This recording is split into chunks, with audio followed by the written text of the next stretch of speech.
లేచి నీ దేవుని ప్రార్థించుము. యోనా 1:6.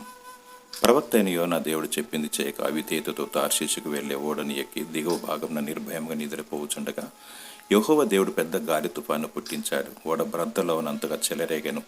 ఓడ నాయకుడు భయపడి యోనాను నిద్ర మేల్కొల్పుచు లేచి నీ దేవుడు ప్రార్థించమని సెలవిచ్చాడు. ఈ కాలంలో కూడా ఎంత భయంకరమైన పరిస్థితి ఉన్న అనేకులు నిర్భయంగా తినుచు త్రాగుచు సుఖించుచు మత్తులై నిద్రించున్నారు. ప్రార్థన విజ్ఞాపన చేయకుండా, దేవునికి లోబడకుండా, ఆయనతో సహవాసం చేయకుండా శాపానికి గురే పతనమైపోతున్నారు. దేవుడు తన కృప ద్వారా ఇంటిలోనే ఉండి దివారాత్రములు ఆయనలో సమయం గడుపుటకు గొప్ప అవకాశం ఇచ్చాడు. అనేకులు తెగులు చేత మరియు ఆయా విపత్తుల ద్వారా హఠాత్తుగా మరణిస్తున్నారు. దయచేసి కన్నీటితో వేదనతో రోదన చేయము, మానక ప్రార్థించము.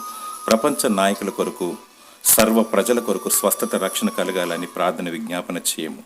దేవుని సన్నిధిలో గడుపుము. ప్రభు రాకడకై సిద్ధముగా ఉండము. దేవుడు నీ మొరను ఆలకించి నిన్ను దీవించునుగాక. ఆమెన్.